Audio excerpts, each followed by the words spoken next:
I'm Lauren Halsey. I'm based in South Central Los Angeles.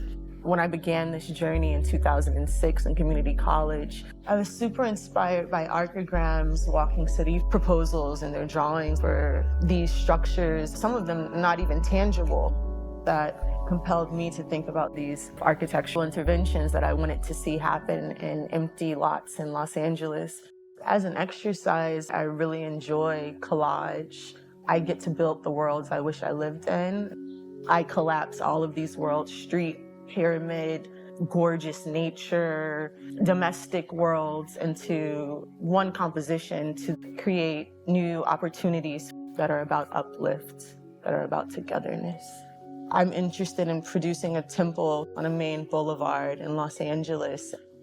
I thought, what better place to produce the prototype than at the Met, where the collections of these amazing artworks are exhibited for me to sample and pull from. I would come to the Egyptian wing at the Met with my favorite Parliament albums blasting and funkatizing in a very live sense. My response to them.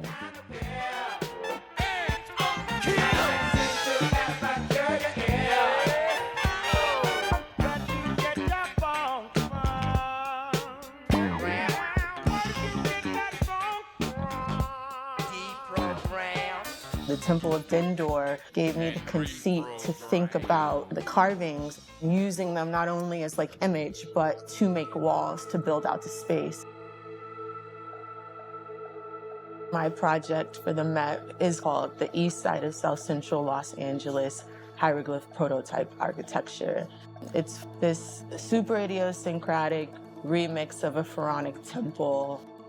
All of the cladding is composed of glass fiber reinforced concrete, 750 or so engravings produced at my studio. It's full of signage, tags, flyers, documents I've been collecting and keeping of just like Black LA since 2007. And so they're recontextualized into these sort of freestyle compositions that conflate very real South Central Los Angeles with fantasy-scapes and my own mythos around funk, with ancient Egypt and what's here at the Met, and my idea of maximalism. You're meant to look and spend deep time. My family has been in South Central Los Angeles via the Great Migration since the 20s. I feel honored to archive, in a community sense, all of our contributions, ones that I'm alive to experience, but also ones that came before me.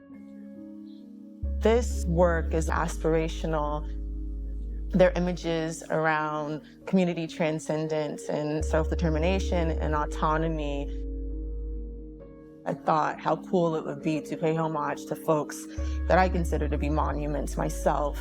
The Sphinxes I have represented my mother, my brother, Damien Goodman, my cousin, Ajane Lucky, and my very best friend and life partner and love of my life, Monique McWilliams.